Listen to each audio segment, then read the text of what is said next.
Time पे मुझे बहुत गुस्सा आता था, और एक लाइफ का ऐसा इंसिडेंस हुआ कि उसके बाद से मुझे गुस्सा आना बंद हो गया।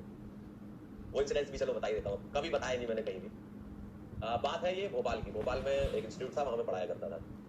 2014 की बात है, ठीक है, 2014 की बात बता रहा हूँ मैं आपको, 2014 की। उस समय काफी यंग थे अपन 2014 में, 4-5 साल ही हुए थे पढ़ाते हुए। तो मुझे लगा कि यार मैं कोई चीज समझा रहा हूँ तो बच्चों को समझ में कैसे नहीं आ रही है।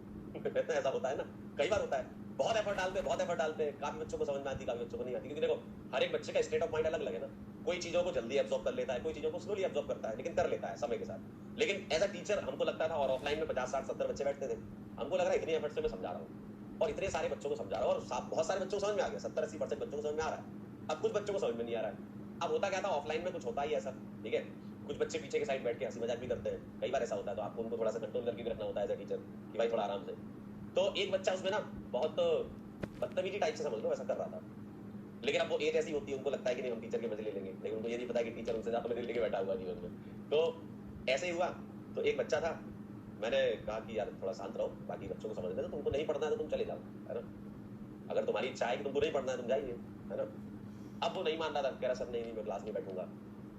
फिर होता है, टीचर की आदत होती है कि भाई हमने कहा चल फिर एक सवाल करके दिखा। तो हमने एक सवाल दिया उसको, फिजिकल केमिस्ट्री पढ़ा रहे थे उस टाइम पे, कुछ एटॉमिक स्ट्रक्चर चल रहा था। तो मैंने उसको कुछ सवाल दिया, वो नहीं कर पाया। मैंने कहा यही मौका है मैंने कहा यही मौका है मैं कहा इधर। अब जैसे ही वो चलते हुए आ रहा था, अब मेरे अंदर तो बहुत गुस्सा भरा हुआ था उस टाइम पे, जैसे ही वो चलते हुए आ रहा था मैंने उसको एक जोरदार थप्पड़ मारा, मैंने उसको बहुत जोर का थप्पड़ मारा, और मेरी सारी उंगलियां उसके गाल पे छप गई। मैं कहा निकल यहाँ से। अब जब ये कांड हुआ तो जो उस समय के कोचिंग के डायरेक्टर थे उन्होंने बुलाया, कह रहे यार पंकज ऐसे कैसे चलेगा। फिर उन्होंने मुझे बिठा के समझाया, कह रहे टीचिंग का मतलब ये नहीं होता कि किसी को डांट के किसी को मार करके तुम समझाओ, ठीक है, अगर ऐसा होता तो डेली मेरे से बहुत सारे बच्चे पिट रहे होते। कह रहे मुझे भी, क्योंकि वो काफी सीनियर थे, उनको मतलब 15-20 साल हो गए थे पढ़ाते उस टाइम पर। तो उन्होंने बोला कि अगर टीचिंग करनी है और अच्छे से पढ़ाना है, और देखो टीचिंग का स्टेट ऑफ माइंड है कि आपका दिमाग अगर संतुलित अवस्था में रहेगा तो आप बहुत अच्छा परफॉर्म करोगे क्लास के अंदर, बच्चों को समझ में आएगा। लेकिन अगर तुम गुस्सा होकर, तुम्हारा ध्यान तो सारा वही है, अब जो पढ़ाना था तुमने वो भी नहीं पढ़ाया और पूरी क्लास भी डिस्टर्ब हो गई, दहशत का माहौल हो गया।